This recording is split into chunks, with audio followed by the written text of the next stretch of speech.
Need to stay hydrated is what you're saying, right? Well, how about this? Drinking the recommended amount of water every day can really be hard for a lot of people, especially if you don't like to drink water. But how about eating your way to good hydration? Registered dietitian Christina LaRue joins us now to explain. Always great to see you. Appreciate you coming in. Are there many people like me who don't like to drink water? Because I don't like the taste. I don't like having to go to the bathroom all the time, so I don't. You're not alone. Okay. There's a lot of people that legitimately hate water, but there's other options. So that's the good news. Yeah, I guess, we assume there's water in almost everything, but you have some ideas that are not only full of water, but also low cal too, right? Because you don't want to load up on the calories then. Full of nutrition too, like this unsweetened vanilla almond milk. That's almond milk. It looks, the color's a little different than traditional milk. So right, it is a little bit almondy, but it's nice and creamy, and I love it because it's low calorie, chock full of calcium and vitamin D, and it hydrates. Do you use that just as a drink, or do you pour it on cereal, or how do you do that? I like it kind of as a sweet treat at the end of the night. So I'll have it with a piece of dark chocolate. Oh, now you're talking. I can do that one. Okay, what's next? I see the green drink here. Those are good for just about everything, it seems. Right. Well, this is chock full of vegetables. I do add a little bit of apple or green grapes to give it some sweetness, but you can easily get lots of hydration just by eating fruits and vegetables. So put it in the blender. Try to do like once a day. Try to get some green juice in, because really breakfast tends to lack vegetables, so it's an easy way to get that. That's a good way to do it. Also, the fruits here, I mean, that's obviously a good one. Watermelon, you always assume watermelon is just full of water. It's in the name, right? Is it as good as people think? Absolutely. Really high in lycopene. The fruits here can hydrate you.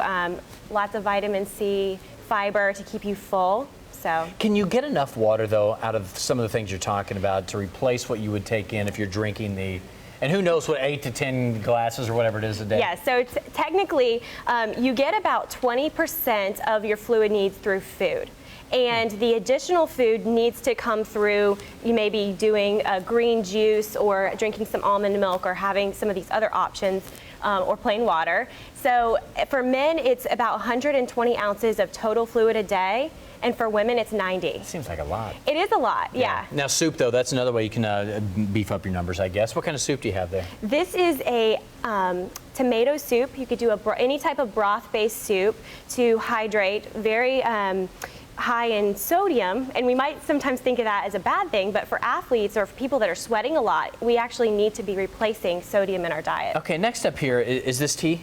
This is, okay, yeah. I'm curious, though, because some of the teas you buy, loaded with sugar, loaded with caffeine, those are both counteracting what the tea could be doing for you, right? Yeah, because tea is loaded with antioxidants. It is actually one of the highest antioxidant foods that we tend to drink in the American diet, just because we don't have a lot of fruits and vegetables.